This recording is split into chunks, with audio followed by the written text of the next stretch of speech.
Buenas tardes y tengan un nuevo y hermoso feliz sábado.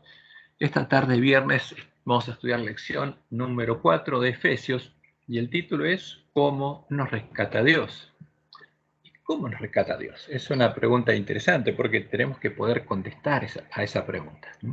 El verdadero plan de redención, el que anuncia el Evangelio eterno, es el que explica la verdad acerca de cómo nos rescata Dios.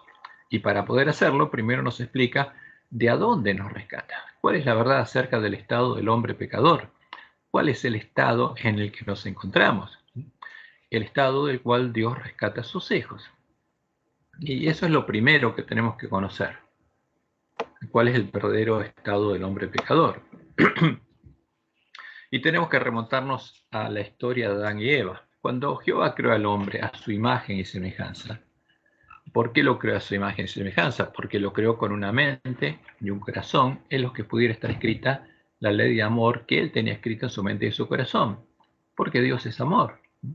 Entonces sus hijos tenían que poder tener escrita en la mente y el corazón la misma ley, para que esa ley guiara sus pasos como guía los pasos de Dios.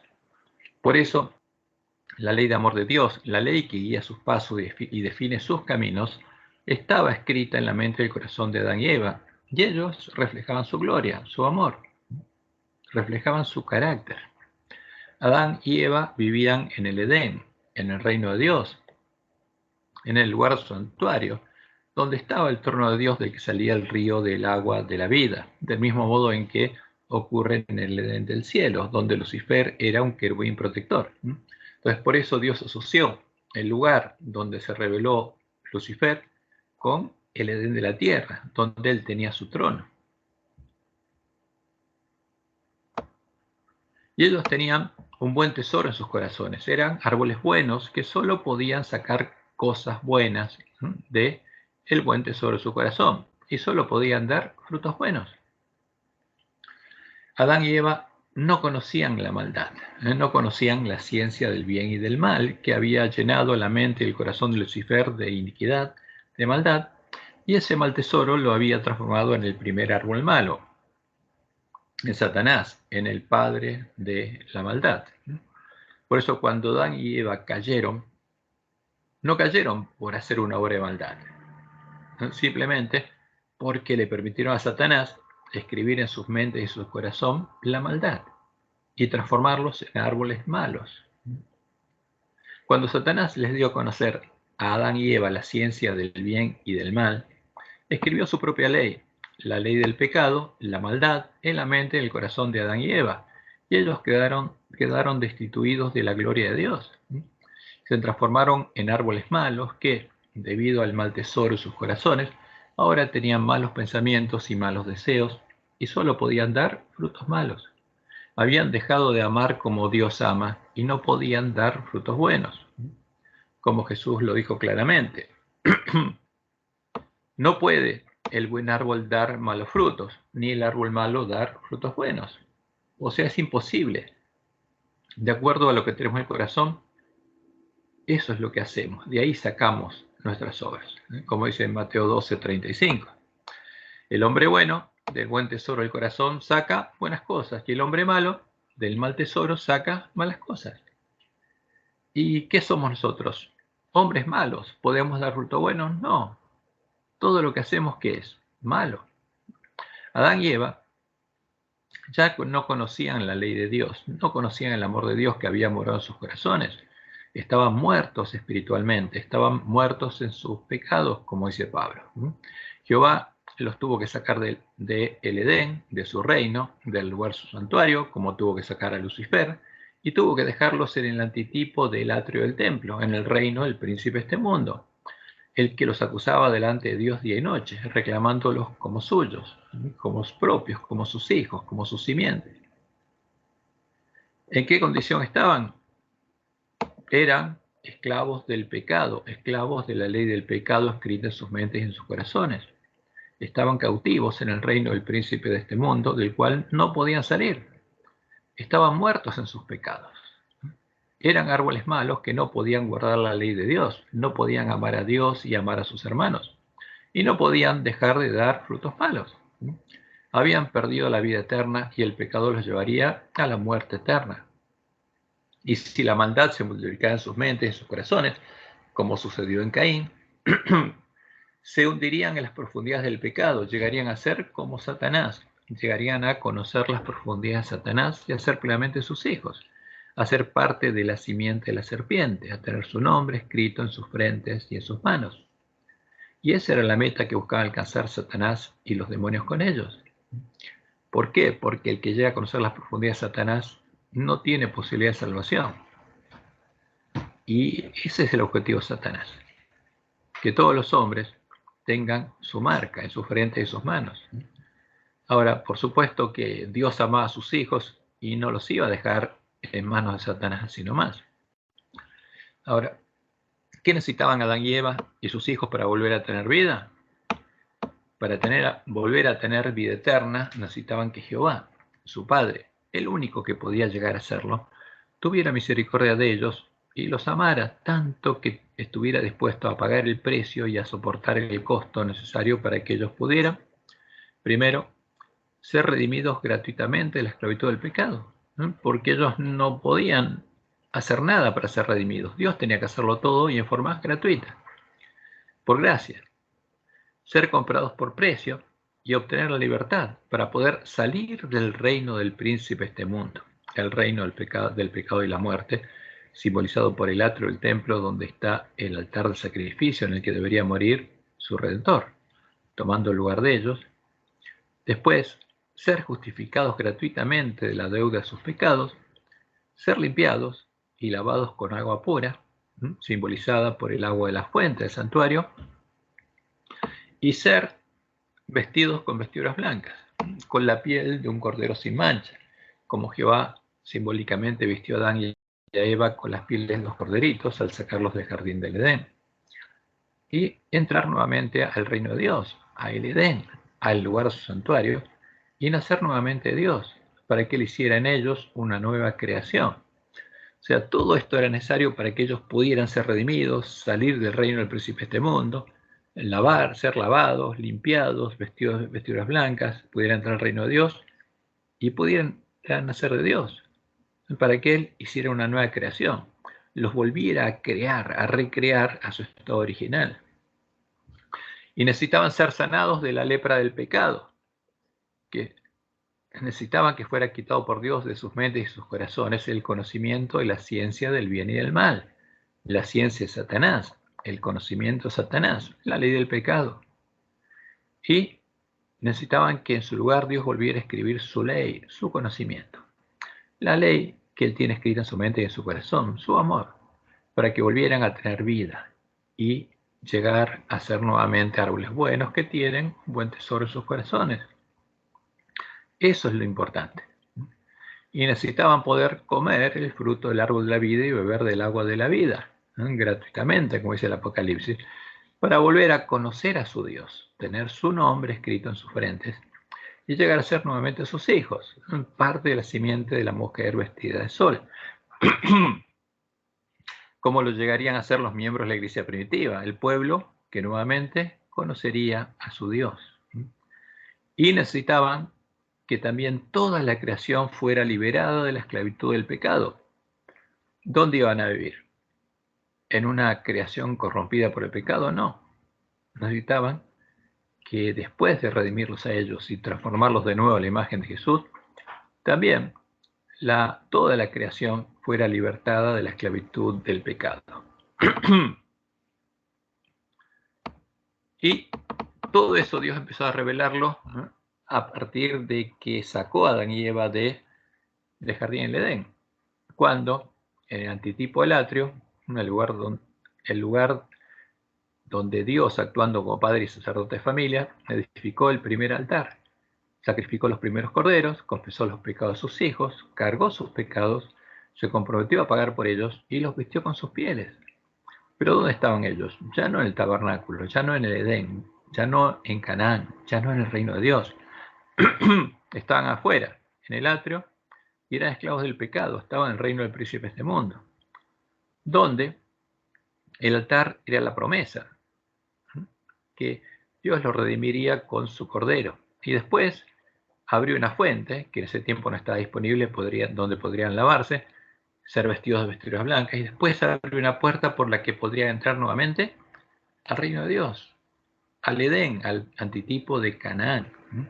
Porque la profecía, el Edén, Canaán, el reino de Dios, el templo de Dios, son el mismo lugar. Y todas estas cosas, todo lo que ellos necesitaban, forman parte del objetivo del plan de redención, preparados desde antes de la fundación del mundo. Y es el anuncio del Evangelio eterno, el Evangelio del reino de Dios, lo que Dios haría cuando viniera el Mesías y se abrieran las puertas de su reino, que empezó a ser anunciado a Adán y Eva, luego fue anunciado en símbolos en la ley de Moisés, terminó de ser anunciado por medio de los siguientes profetas, especialmente quienes Isaías, Jeremías, Ezequiel, Daniel y Zacarías, no incluimos Oseas, pero también por Oseas, y que empezó a ser realidad con la venida y el triunfo del Mesías, que no es otro que Dios mismo, que Jehová, la roca, el Dios fuerte, el Padre eterno, hecho hombre para vencer al pecado en la carne, porque tenía que ser tentado en todos de acuerdo a nuestra semejanza, y tenía que ser hombre, porque Dios no puede ser tentado por el mal, y tenía que ser una verdadera oveja, por eso fue hecho menor que los ángeles, fue hecho un hombre, y teniendo nuestra carne, la carne de David, para ser tentado en todo conforme a nuestra semejanza y poder vencer, sin hacer trampa, vencer al pecado en la carne. ¿Por qué? Porque Dios no puede ser tentado por el mal, pero Jesús fue tentado en todo de acuerdo a nuestra semejanza y venció. Y cuando llegara a ser un cordero adulto y sin mancha, morir en el atrio tomando nuestro lugar y cargando nuestros pecados. Y de ese modo redimirnos. Darnos libertad de tomar su lugar, porque la única forma de redimirnos es que una persona que fuera como nosotros y fuera un cordero sin mancha, que mereciera vivir en el templo de Dios, en el lugar del cual ellos habían salido, y fuera libre, tomara nuestro lugar para que nosotros pudiéramos tomar el lugar de él. Y de ese modo, darnos libertad de tomar su lugar y salir del reino del pecado y de la muerte. Entrar al reino de Dios, nacer de Dios, y así el Mesías llegaría a ser ¿quién? El príncipe de paz. Y en Génesis 3:15 leemos: y pondré enemistad entre ti y la mujer, una mujer profética, y entre tu simiente, entre tus hijos y la simiente suya. Y habrá un conflicto, ¿entre quién? Entre la serpiente y la mujer, y entre los hijos de la serpiente y los hijos de la mujer. Esta te herirá en la cabeza y tú le herirás el calcañar. Entonces, ¿cuál es el objetivo de Satanás? Dios lo reveló desde el comienzo, que seamos parte de su simiente, que tengamos su nombre escrito en nuestras frentes y en nuestras manos, que lleguemos a conocer sus profundidades. Y en Levítico 16, del 8 al 9, por haber cargado nuestros pecados, Dios tenía que manifestar su justicia. Y él claramente anunció que él sería el macho cabrío sobre el cual cae la suerte por Jehová, y que moriría por nosotros para que el santuario fuera purificado, para pagar la deuda de todos los pecados que él nos perdonaría. Y echará suertes Aarón sobre los dos machos cabríos, una suerte por Jehová. Uno representa ¿a quién? A Jehová. Jehová ha hecho un cordero. Y otra suerte por Azazel, por Satanás. Y traerá a Aarón el macho cabrío sobre el cual cayere la suerte por Jehová, y lo ofrecerá en expiación. Y con la sangre de este macho cabrío, los pecados de ignorancia del pueblo eran perdonados y el santuario era purificado. Y siguiendo con el anuncio de la profecía en Isaías 9:6, Dios anunció que porque un niño nos es nacido, hijo nos es dado, y el principado sobre su hombro, y se llamará su nombre admirable, consejero. ¿Quién sería? El Dios fuerte, el Padre eterno. Y en Isaías 44, de 6 al 8, Dios dice claramente que no hay Dios sino Él, que no hay fuerte, que Él no conoce a ninguno. Entonces, ¿quién se haría hombre? Nuestro Dios y Padre, el que había perdonado nuestros pecados, nos había amado, se haría hombre para redimirnos. Y su nombre sería Dios fuerte, Padre eterno, es nuestro Padre. Él sería el príncipe de paz. ¿Y qué pasaría con este príncipe de paz? sería el primer hombre en el que la ley de Dios estaría escrita en su mente y su corazón, como cuando Dios creó a Adán y Eva. Me complazco en hacer tu voluntad, oh Dios mío, y tu ley está en medio de mi corazón. Era un hombre libre, porque nunca fue esclavo del pecado, porque es Dios mismo hecho carne, y soportó la prueba, venció al pecado de la carne, y pudo tomar nuestro lugar y redimirnos de la esclavitud del pecado.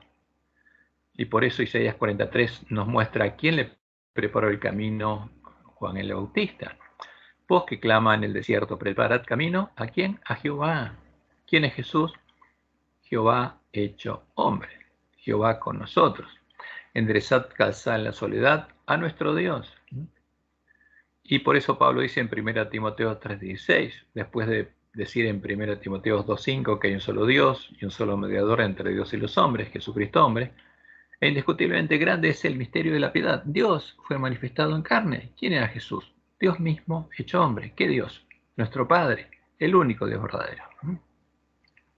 Justificado en el Espíritu, visto a los ángeles, predicado a los gentiles.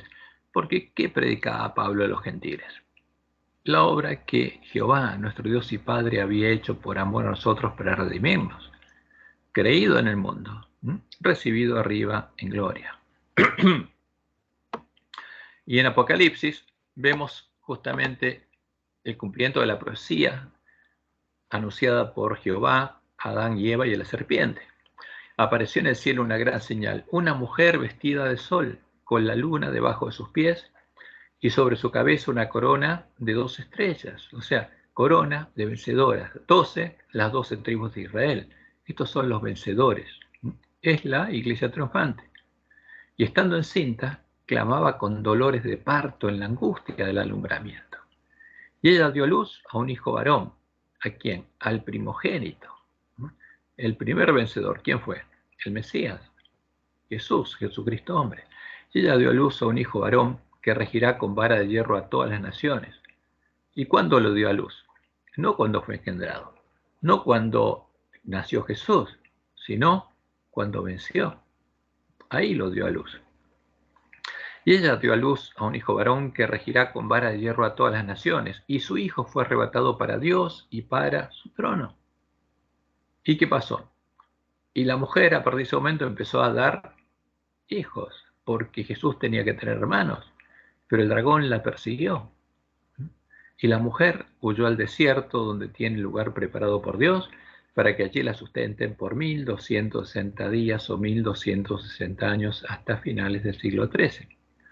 Cuando el lugar santuario de Dios y la verdad fueron echados por tierra. ¿Y qué decía la profecía? Porque Dios había anunciado a esta mujer. ¿Y qué dice la profecía de Isaías 62, del 1 al 7?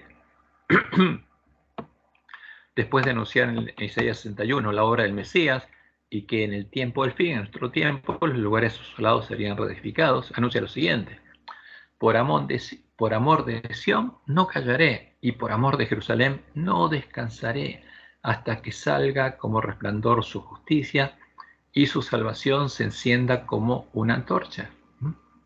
Dios no está descansando. Los que estuvimos durmiendo fuimos nosotros. Entonces verán las gentes tu justicia y todos los reyes tu gloria, porque ese pueblo que estaba destituido de la gloria de Dios, sobre él se va a ver la gloria de Dios. Y te será puesto un nombre nuevo que la boca de Jehová nombrará, y serás corona de gloria en la mano de Jehová, y diadema de reino en la mano del Dios tuyo. Nunca más te llamarán desamparada, ni tu tierra será desposada, sino que serás llamada Efsibá, mi deleite, y tu tierra Beula, desposada. ¿Por qué? Y esta es la promesa de Dios a su pueblo. Porque el amor de Jehová estará en ti. La ley de Dios, el amor de Dios, lo que Dios tiene en su mente y su corazón, ¿dónde va a estar? ¿Cuál es la promesa? Y va a volver a estar en su pueblo, en la mente y el corazón de su pueblo. Eso es lo que Dios haría con nosotros cuando nos redimiera. Y tu tierra será desposada. Pues como el joven se desposa con la virgen, se desposarán contigo tus hijos, y como el gozo del esposo con la esposa. Así se gozará contigo, ¿quién? El Dios tuyo. Sobre tus muros, oh Jerusalén, he puesto guardas todo el día, y toda la noche no callarán jamás. Los que os acordáis de Jehová, los que hacen la obra de Elías, no reposéis, ni le deis tregua, hasta que restablezca Jerusalén y la ponga por alabanza en la tierra. ¿Y por qué prometió todo esto Dios? Como dice en Isaías 54:5, porque tu marido es tu hacedor, Jehová de los ejércitos es su nombre, y tu Redentor, el Santo de Israel. Dios de toda la tierra será llamado. Por eso Pablo dice, maridos, amad a vuestras mujeres como Cristo amó ¿a quién? A su iglesia, y se dio a sí mismo por ella, para redimirla, para presentársela a sí mismo como ¿qué? Una iglesia pura, sin arruga ni cosa semejante, sin mancha. Una iglesia pura como el símbolo de la mesa de los panes de la proposición. Y cuando Jesús venció, entonces abrieron las puertas del reino de Dios, de su casa, del lugar de su santuario, para que todos los hombres que quisieran pudieran salir del reino del pecado y la muerte y entrar al reino de Dios. Entonces lo que quiere ocultar Satanás es eso, para que nadie salga de su reino. Y todos sigamos en su reino, en el atrio, adorando a la imagen de la bestia y llamándola Dios y Cristo, porque ese es el vino de Babilonia. Y lleguemos a tener su marca en nuestra frente y en nuestras manos. Por eso nosotros tenemos que recuperar el conocimiento de la verdad para evitar que nuestros hermanos sean hechos parte de la sinagoga de Satanás y lleguen a conocer la profundidad de Satanás, ¿no? Y puedan entrar al reino de Dios. Y Jehová empezó a cumplir sus promesas en todos los que oían y creían a las palabras del Evangelio del Reino. Lo pedían, recibían el Espíritu Santo la promesa, nacían de él y empezaban a ser transformados a imagen de Jesús, mientras recorrían el camino angosto que lleva la vida, para que él, el primer pan sin levadura, fuera el primogénito entre muchos hermanos, viera el linaje, viera el fruto de la aflicción de su alma y quedara satisfecho. Entonces, cuando en el atrio, en el antitipo del atrio, en el reino del príncipe de este mundo, la gran ciudad que se llama Babilonia, Sodoma y Egipto, Dios confesó nuestros pecados en su Cordero, como nuestro sacerdote, como padre de familia. Y Jesús murió, tomando nuestro lugar, para redimirnos de la esclavitud del pecado y la muerte. Entonces, la profecía del altar fue cumplida y ya no estuvo más en pie. Y no hubo más sacrificios. Y todo lo simbólico se transformó en lo real. Y Dios salió del templo de Jerusalén, porque iba a morar en el nuevo lugar de su santuario, edificado en Sión sobre la piedra del ángulo, sobre el Mesías. Y se abrió el camino nuevo y vivo que dice el autor de Hebreos, para que nosotros pudiéramos entrar en la casa de Dios. Lo que estaba cerrado desde el tiempo en el que Adán y Eva fueron sacados del Edén, ya no estaba más cerrado. Había un camino nuevo y vivo, como dice el autor de Hebreos. La profecía del altar se había cumplido y no estaba más en pie. La fuente ahora estaba disponible, pero la verdadera fuente, el antitipo de la fuente de bronce y la verdadera agua y la puerta de la casa de Dios estaba abierta. Y los esclavos del pecado, ¿qué tenían que hacer? Oír la palabra de verdad, el evangelio de nuestra redención, creer en él, ¿no?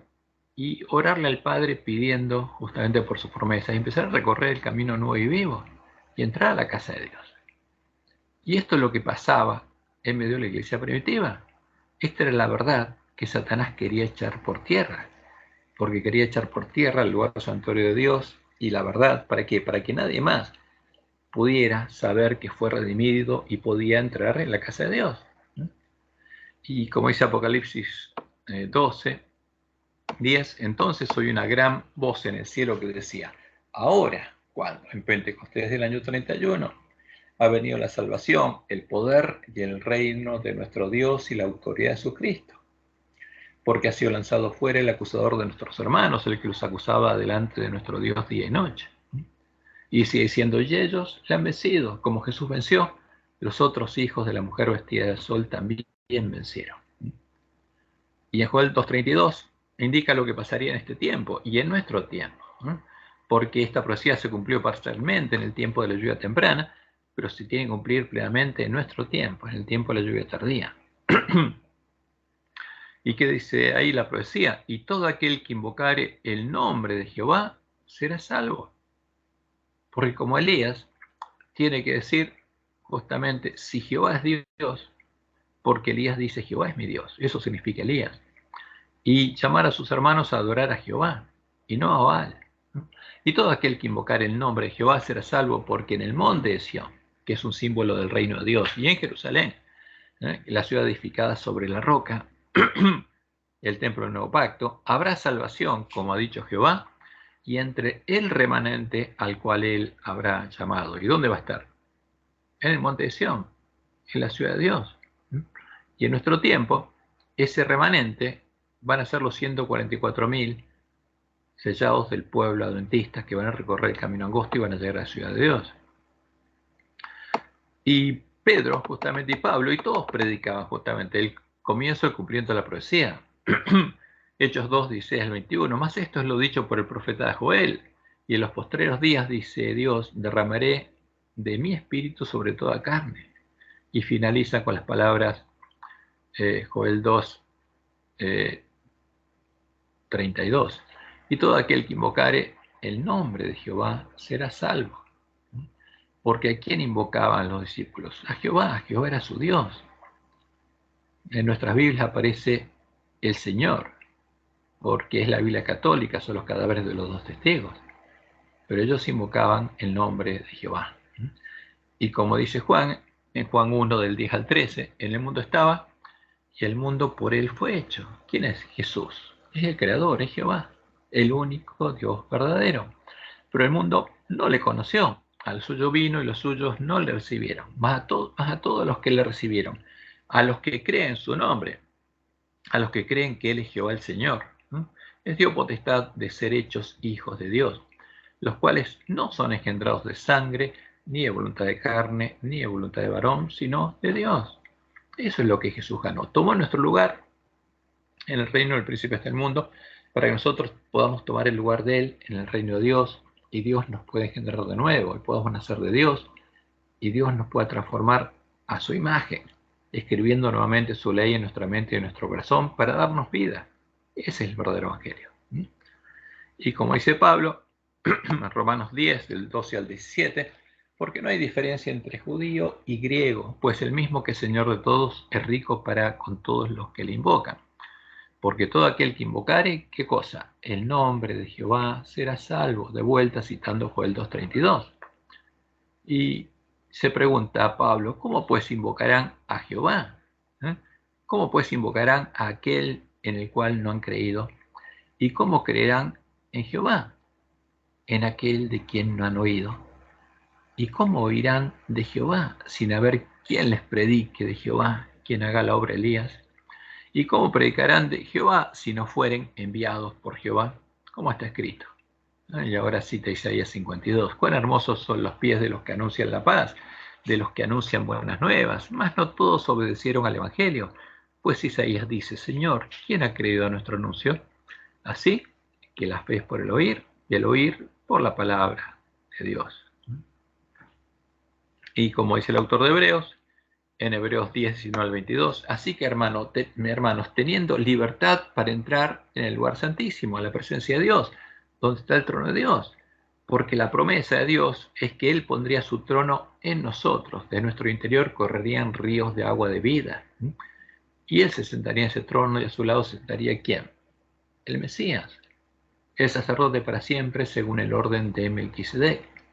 Así que hermanos, teniendo libertad para entrar en el lugar santísimo, por la sangre de Jesucristo, por el camino nuevo y vivo que Él nos abrió a través del velo. Esto es de su carne, porque ya no hay más separación entre lugar santo y lugar santísimo. Y teniendo un gran sacerdote sobre la casa de Dios, acerquémonos con corazón sincero, en plena certidumbre de fe, purificados los corazones de mala conciencia y lavados los cuerpos con agua pura. ¿Dónde? En la fuente del reino de Dios, el reino de Jehová el Señor y de la obra de Jehová el Señor en los miembros de la iglesia primitiva, es de lo que está hablando Pablo en toda la carta a los Efesios y en los versículos que estudiaremos esta semana. Efesios 2, del 1 al 10. Y vamos a ir directamente, semana vamos directamente al grano, a las palabras de Pablo. Y vamos a ver cómo habla Pablo del reino de Dios. El reino de Dios en las palabras de Pablo. Después de haberlos redimido de la esclavitud del pecado con la sangre de su cordero y haber vuelto a unir lo que había quedado separado por el pecado, los hermanos de Éfeso habían oído la palabra de verdad, el evangelio del reino de Dios, y habiendo creído en él y pedido al Padre que cumpliera su promesa, habían recibido el Espíritu Santo la promesa. Dios había venido a morar en ellos como la lluvia temprana, para hacer germinar en sus corazones la semilla del reino, para hacerlos nacer de nuevo, darles nueva vida y empezar a transformarlos a imagen de Jesús, para que ellos pasaran de muerte a vida, para que fueran piedras vivas, con las que era edificado el lugar de su santuario. Efesios 2:1. Y él os dio vida a vosotros, cuando estabais muertos en vuestros delitos y pecados. ¿Qué les dio Dios? Vida. ¿Qué vida? Vida eterna, la vida que es eterna, porque ellos tenían vida eterna. Y antes estaban muertos en sus delitos y pecados en el reino del príncipe de este mundo, pero ahora tenían vida. Y ese es el cumplimiento de la profecía de Ezequiel 37, 13 y 14. Y sabréis que yo soy Jehová, cuando abra vuestros sepulcros y os saque de vuestras sepulturas, pueblo mío. O sea, me van a conocer cuando los haga vivir de nuevo y escriba mi ley en la mente y el corazón de ustedes. Van a conocerme. Y pondré mi espíritu en vosotros y viviréis. Entonces, ¿por qué había pasado de muerte a vida? Porque cómo Dios les había dado vida, poniendo su espíritu, su presencia en ellos, haciéndolos nacer de nuevo de Él. Y pondré mi espíritu en vosotros y viviréis, y os haré reposar sobre vuestra tierra, y sabréis que yo, Jehová, hablé y lo hice, dice Jehová. ¿Quién lo había hecho? Jehová. Porque, como dice Oseas 6, 1 al 3, Él había venido a morar en ellos como la lluvia. Venid y volvamos a Jehová, porque Él arrebató y nos curará, hirió y nos vendará, nos dará vida después de 2 días, en el tercer día nos resucitará. Como dice Pablo en Efesios, nos resucitó juntamente con Cristo, después del tercer día, y viviremos delante de Él, y conoceremos y proseguiremos en conocer a quién, a Jehová. ¿Y cómo lo conocerían? Porque tendrían la ley de Dios escrita en la mente y el corazón. Como el alba está dispuesta a su salida, y vendrá a nosotros como la lluvia tardía y temprana a la tierra. Y al entrar en el reino de Dios, en el reposo que Dios les había preparado para que pudieran andar en sus caminos, siguiendo las pisadas de Jesús, haciendo buenas obras, dando buenos frutos, habían dejado atrás sus viejos caminos, los caminos que seguían en el atrio, en los que andaban siguiendo la ley del pecado escrita en sus mentes y sus corazones, haciendo la voluntad de la carne, la voluntad de Satanás. Y por el poder de Dios habían reposado sus malas obras. Habían dejado de dar malos frutos. Efesios 2, 2 y 3. En los cuales anduvisteis en otro tiempo, siguiendo la corriente de este mundo, conforme al príncipe de la potestad del aire, el espíritu que ahora opera en los hijos de desobediencia. ¿Por qué? Porque los hace parte de su habitación, de su sinagoga. Y en vez de ser parte del templo de Dios, son parte de la sinagoga de Satanás, entre los cuales también todos nosotros vivimos en otro tiempo en los deseos de nuestra carne, haciendo la voluntad de la carne y de los pensamientos, y éramos por naturalezas hijos de ira, lo mismo que los demás. No había diferencia, como dicen Romanos, porque todos pecamos y estamos destituidos de la gloria de Dios. Y el autor de Hebreos dice lo siguiente, porque en cierto lugar dijo así del séptimo día, y reposó Dios de todas sus obras en el séptimo día. Y otra vez, cuando estaban por entrar a Canaán, no entrarán en mi reposo. ¿Cuándo? Cuando en Cades Barneas no quisieron entrar. Y Dios dijo que esa generación no iba a entrar en su reposo, porque cuando entraran a Canaán reposarían de la esclavitud. Y Dios tomó estas dos, el sábado y Canaán, como símbolo en su reino. Y sigue siendo el autor de Hebreos, por lo tanto, puesto que falta que algunos entren en él, ¿en qué reposo? En el reino de Dios. Y aquellos a quienes primero se les anunció la buena nueva no entraron por causa de la desobediencia, otra vez determina un día, hoy, diciendo después de tanto tiempo, por medio de David, como se dijo, si oyereis hoy su voz, no endurezcáis vuestros corazones. Porque si Josué les hubiera dado el reposo, ¿no hablaría después de otro día? Porque estas palabras Dios las anunció por medio de David después, cuando David era rey en la tierra prometida, pero está hablando de otro reposo. Por tanto, queda un reposo para el pueblo de Dios, porque el que ha entrado en su reposo, el que entra en el reino de Dios, también ha repasado sus obras como Dios de las suyas, porque ya no está más en el atrio, no está siguiendo sus viejos caminos. ¿Dónde está? En el reino de Dios, siguiendo los caminos de Dios. Esa es la diferencia. ¿Qué significa ser hijos de ira? Como dice Pablo, que todos éramos hijos de ira. Significa estar condenados a vivir separados de Dios, como cuando Dios tuvo que actuar con ira y separarse de los hijos de Israel, porque ellos habían elegido adorar a Satanás y a los demonios. Y lo mismo había pasado con Adán y Eva. Dios los tuvo que sacar de su casa. Ahora, para que dejaran de ser hijos de ira, Dios nos redimió. ¿Para qué? Para que pudiéramos reconciliarnos con Él. Ahora, pero veamos lo que dice Deuteronomio 31, 16 al 18. Y Jehová dijo a Moisés, he aquí tú vas a dormir con tus padres y este pueblo se levantará y fornicará tras los dioses ajenos de la tierra donde va para estar en medio de ella. Y me dejará. ¿Quién dejaría a quién? El pueblo dejaría a Jehová. E invalidará mi pacto que he concertado con él. Y se encenderá mi furor contra él en aquel día. ¿Y qué significa actuar con ira? Los abandonaré y esconderé de ellos mi rostro y serán consumidos. Porque si quieren ir a adorar a otro Dios, los dejaré. Pero, ¿qué va a pasar? No se dan cuenta que están adorando a Satanás y a los demonios y Satanás quiere destruirlos y serán consumidos. Y vendrán sobre ellos muchos males y angustias y dirán en aquel día, no me han venido estos males porque no está mi Dios en medio de mí, porque de Dios solo viene el bien.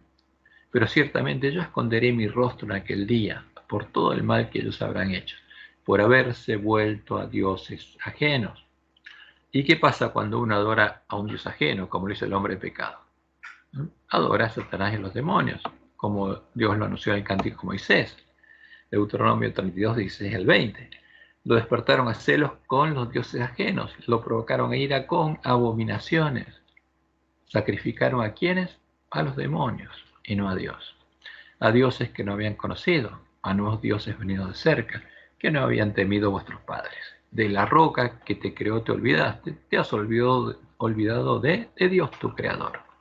Y lo vio Jehová, y se encendió en ira por el menosprecio de sus hijos y de sus hijas, y dijo, esconderé de ellos mi rostro, veré cuál será su fin, porque son una generación perversa, hijos infieles.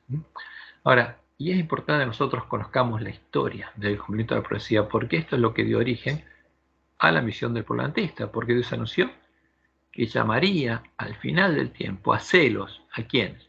A los dispersos de Israel, ¿con quién? Con un pueblo que no es pueblo, con una nación insensata, con el remanente de la iglesia primitiva, a los primeros que él llevaría a Sion. Y en Jeremías 23, 33, cuando está por venir la ira sobre el reino de Judá y Benjamín, Jehová habló por medio de Jeremías y les dijo lo siguiente, y cuando te preguntare este pueblo o el profeta o el sacerdote diciendo, ¿cuál es la profecía de Jehová? Les dirás, esta es la profecía, os dejaré, ha dicho Jehová. Esta es la profecía, os vomitaré de mi boca, ha dicho Jehová. Por eso es importante que podamos oír las palabras de profecía, porque como dice Pablo, todo esto fue dejado escrito para amonestarnos a nosotros, los que hemos alcanzado los fines de los siglos. Y al creer al verdadero evangelio, ellos habían dejado de ser hijos de ira, habían nacido a una nueva vida, habían sido trasladados al el reino de Dios y de su amado Hijo, o sea, del reino de Satanás al reino de Dios, al lugar de su santuario, y habían entrado en su reposo, en su sábado, en Canaán. Estaban en los lugares celestiales con Jesús y con su Dios y Padre. Por la misericordia y gran amor de Dios, ahora ellos eran la casa de Dios en el nuevo pacto. Y leo Efesios 2, 4 al 7. Pero Dios, que es rico en misericordia, Jehová, grande, misericordioso y piadoso, por su gran amor con que nos amó, aun estando nosotros muertos en pecado, nos dio vida juntamente con Cristo. Por gracia sois salvos. Y juntamente con Él nos resucitó. O sea, cuando Jesús venció y resucitó a Jesús, y a partir de ese momento se abrió la puerta a su casa, también nos dio vida a nosotros, dice Pablo. Y juntamente con Él nos resucitó y asimismo nos hizo sentar en los lugares celestiales con Cristo Jesús. ¿Dónde estaban ellos? No es que Jesús estaba en el cielo, ellos estaban en el cielo, en lugares celestiales, porque eran el reino de los cielos, eran el reino de Dios. Y Dios había venido a morar en ellos, había puesto su trono en ellos, y a su lado estaba Jesús, porque ellos estaban unidos ¿a quién? A la vid verdadera. Y el Padre Jesús era el labrador, el que los estaba transformando a imagen de Jesús. Nos hizo sentar en los lugares celestiales con Cristo Jesús, para mostrar en los siglos venideros las abundantes riquezas de su gracia en su bondad para con nosotros en Cristo Jesús. Como leemos en Colosenses 1, 12 al 14, con gozo dando gracias ¿a quién? Al Padre, a Jehová, que nos hizo aptos para participar de la herencia de los santos en luz, el cual nos ha librado de la potestad de las tinieblas, donde estábamos cautivos. Y el ángel de la Odisea todavía está cautivo en el atrio, porque el ángel de la Odisea está en el atrio con los gentiles, en el reino del príncipe de este mundo, el cual, dice Pablo, nos ha librado de la potestad de las tinieblas, de Satanás, del dominio de Satanás, y nos ha trasladado ¿dónde? Al reino de su amado Hijo. Ya no estaban en el atrio, estaban en la casa de Dios, el reino de Dios y el reino de su Hijo, en quien tenemos redención por su sangre, el perdón de los pecados. Y ellos eran que la casa de Dios, como decía el autor de Hebreos en Hebreos 3, 5 al 6, y Moisés a la verdad fue fiel en toda la casa de Dios, como siervo, para testimonio de lo que se iba a decir. Pero Cristo, como hijo sobre su casa, la cual casa somos nosotros. ¿Dónde oficia Jesús? En nosotros, dice el autor de Hebreos. La cual casa somos nosotros si retenemos firme hasta el fin la confianza y el gloriarnos en la esperanza. ¿Por qué? Porque la profecía del altar se ve cumplido, la fuente está disponible, el agua está disponible, la puerta está abierta, y ellos habían entrado a la casa de Dios. Y Dios los había trasladado a su reino. Físicamente estaban en el mismo lugar que antes, pero ahora Dios moraba en ellos y eran parte del reino de los cielos, del reino de Dios. Y estaban recorriendo el camino angosto rumbo a la ciudad de Dios, simbolizada por la mesa de los panes de la proposición. Por eso Pedro le decía a nuestros hermanos, desechando pues toda malicia, todo engaño, hipocresía, envidias y todas las detracciones, o sea, todo lo que hacían ustedes donde en el atrio, desead como recién nacidos la leche espiritual no adulterada, para que por ella crezcáis para la salvación, si es que habéis gustado la benignidad del Señor, acercándoos a Él, piedra viva, desechada ciertamente por los hombres, mas para Dios escogida y preciosa. Vosotros también, como piedras vivas, habiendo nacido de Dios, habiendo pasado de muerte a vida, sed edificados como casa espiritual y sacerdocio santo, para ofrecer sacrificios espirituales aceptables a Dios por medio de Jesucristo, por lo cual también contiene la Escritura. He aquí pongo en Sión la principal piedra del ángulo, escogida, preciosa, y el que creyere en él no será avergonzado. Para vosotros, pues, los que creéis, él es precioso. Pero para los que no creen, la piedra que los edificadores desecharon ha venido a ser cabeza del ángulo, y piedra de tropiezo, y roca que hace caer. ¿Por qué? Porque es la roca, porque él es Jehová. Como dice Isaías 8, 13 y 14. A Jehová de los ejércitos, a él santificad, porque él va a ser roca de caída. Piedra de tropiezo y roca que hace caer. Porque tropiezan en la palabra, siendo desobedientes, a lo cual fueron también destinados. Y por eso Pablo le dice a nuestros hermanos de Corinto, ¿y qué acuerdo hay entre el templo de Dios y los ídolos? Porque vosotros sois el templo del Dios viviente. ¿Cuál era el templo de Jehová? Los miembros de la iglesia primitiva, las piedras vivas donde él moraba. Ellos eran el lugar santuario de Dios. Eran el lugar que Satanás quería echar por tierra. Como Dios dijo, habitaré y andaré entre ellos y seré su Dios, y ellos serán mi pueblo. Por lo cual, salid de en medio de ellos y apartaos, dice el Señor, y no toquéis lo inmundo, y yo os recibiré. Y seré para vosotros por padre, y vosotros me seréis hijos e hijas, dice el Señor Todopoderoso. ¿Y a dónde estaban ellos? En los lugares celestiales, en el reino de los cielos, porque Dios había unido el templo del cielo con el de la tierra. Y dice el autor de Hebreos, en Hebreos 12, 22 y 24, os habéis acercado ¿a dónde? Al monte de Sión, al reino de Dios, a la ciudad del Dios vivo, Jerusalén, la celestial, a la compañía de muchos millares de ángeles, a la congregación de los primogénitos que están inscriptos en los cielos, a Dios, el juez de todos, a los espíritus de los justos hechos perfectos, a Jesús, el mediador del nuevo pacto, y a la sangre rociada que habla mejor que la de Abel. Ellos eran salvos por el amor, la misericordia y la gracia de Dios. ¿No? Habían sido salvados gratuitamente. Y la salvación les era otorgada por medio de la fe, que también era un don de Dios, y no por obras. Siendo árboles malos, ellos no podían dar ningún fruto bueno, y no podían pagar la deuda de sus pecados.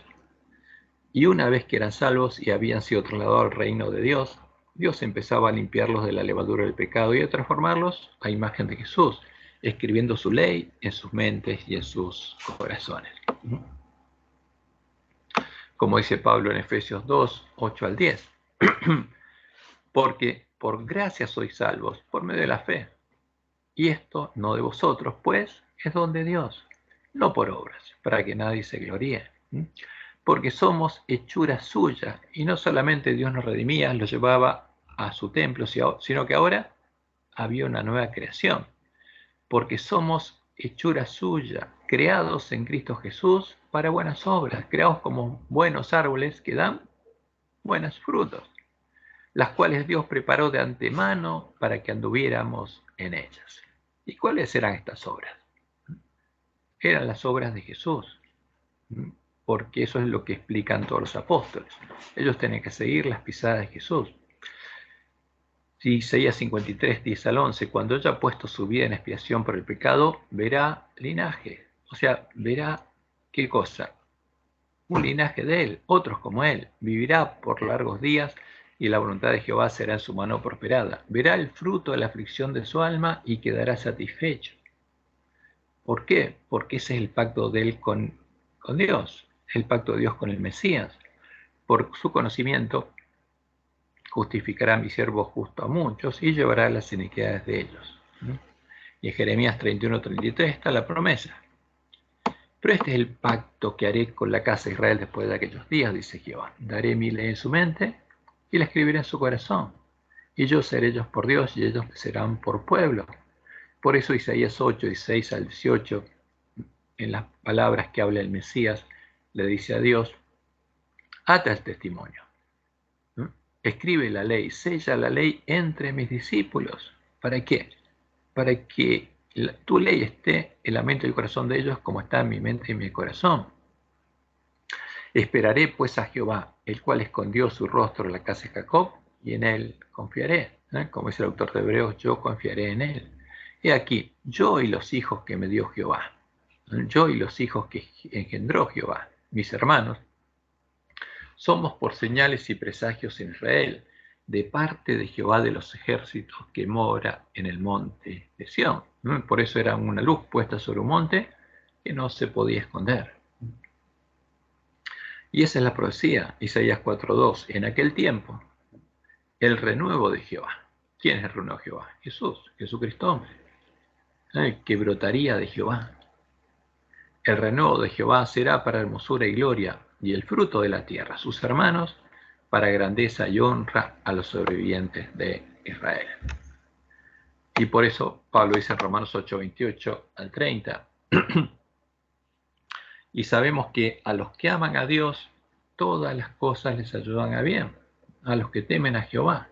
Esto es a los que conforme a su propósito son llamados, porque a los que antes conoció, también los predestinó para que fuesen hechos conforme a la imagen de su Hijo.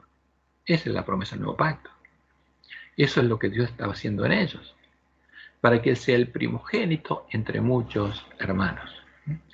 Y a los que predestinó, a estos también llamó, y a los que llamó, a estos también justificó, y a los que justificó, a estos también glorificó. No es algo que Dios va a hacer en la segunda venida. Lo empezó a hacer en Pentecostés del año 31, para que el Mesías viera linaje. No va a haber linaje después de la segunda venida. Ya empezó a verlo. Y tiene que verlo en la última generación. Tiene que haber 144.000 adventistas que tengan el nombre de Dios y el Cordero escrito en la frente. ¿Cuáles son las buenas obras que Dios preparó de antemano para que anduviésemos en ellas? Son las obras que hacía Jesús mientras ejercía el ministerio de la reconciliación, buscando que nosotros nos reconciliáramos con Dios. E incluso tuvo que dar su vida para eso. Y ese es el ministerio que Dios le da a todos sus hijos, para que, siguiendo las pisadas de Jesús en el camino angosto, vayan a buscar al resto de sus hermanos y les prediquen la palabra de verdad, para que ellos también puedan ser salvos y reconciliarse con Dios. Como dice Pablo en 2 Corintios 5, 17 al 21, de modo que si alguno está en Cristo, si alguno está unido a la vid, nueva criatura es. Las cosas viejas pasaron y aquí todas son hechas nuevas. ¿Y todo esto proviene de quién? De Dios. ¿Quién lo hace? Yo soy la vid, mi Padre es el labrador.